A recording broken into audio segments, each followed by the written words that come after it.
DSC notification గ్రామాలలో తండాలలో గూడాలలో పేదోళ్ళ పిల్లలు చదువుకోవాలి, టీచర్ల నియామకాలు చేపట్టాలి అని డిఎస్సి నోటిఫికేషన్ ఇచ్చి 11,500 ఉద్యోగ ఖాళీలు భర్తీ చేయడానికి ఇవాళ పరీక్షలు పెడితే ప్రతి తలమాసినోడు వచ్చి డిఎస్సి పరీక్షను పోస్ట్ పోన్ చేయమంటారు.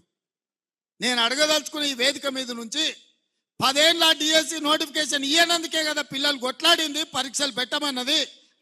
2022లో నోటిఫికేషన్ ఇస్తే ఇప్పటి వరకు పరీక్షలు జరగలేదు, పెట్టమనే కదా అన్నది. మనం క్యాలెండర్ డేట్ ప్రకారం ఇవాళ డిఎస్సి నోటిఫికేషన్ ఇచ్చి పరీక్షలు పెడుతుంటే కొంతమంది టిఆర్ఎస్ సన్నాసులు పరీక్షలు రాయనోళ్లను, చదువు రానోళ్లను ఇవాళ ప్రభుత్వం పరీక్షలు వేయాలంటారు.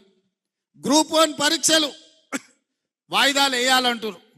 2022లో ఆనాడు 1:50 లాగా నోటిఫికేషన్ ఇచ్చి పరీక్షలు పెట్టాలనుకున్నారు. పెట్టిన పరీక్షల ప్రశ్న పత్రాలు జిరాక్స్ సెంటర్లలో ఎక్కడ పడితే అక్కడ చౌరస్తాలలో పల్లి బఠానీలు అమ్మినట్టు అమ్మితే పరీక్షలు రద్దయిపోయినాయి.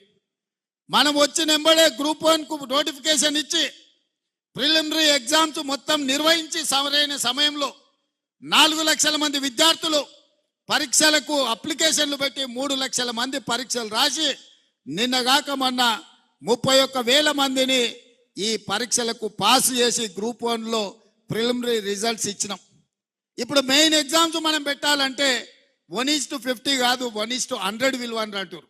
అంటే ఒక ఉద్యోగం ఉంటే 50 మందిని ప్రాథమిక పరీక్షలలో పాస్ చేసి మెయిన్ ఎగ్జామ్స్కు పిలుస్తామని చెప్పినాం. సగం దూరం వచ్చినాక ఇప్పుడు 50 కాదు 100 మంది పిలువ అంటున్నాం. ఏందయ్యా ఈ దొంగన కొడుకుల ఆలోచన అంటే 1:100 పిలువంగానే కోర్టు స్టే ఇస్తుంది, పరీక్షలు రద్దు చేస్తుంది.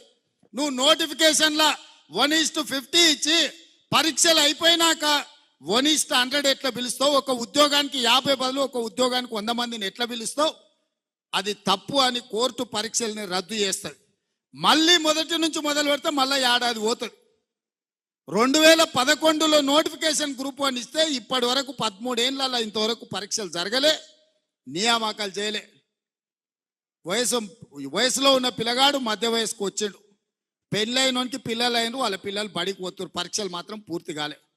నేను ఏదైనా చేసి డిసెంబర్ లోపల పరీక్షలు చేసి దాదాపుగా 1000 మంది గ్రూప్ 1 ఆఫీసర్లను తెలంగాణ రాష్ట్ర నిర్మాణంలో ఫలితాలు ఇచ్చి వాళ్ళను అధికారులను చేయాలని నేను చూస్తుంటే ఈ దొంగలంతా గూడుపుటాన్ని చేసి ఆ పరీక్షలు పోస్ట్ పోన్ చేయమంటారు.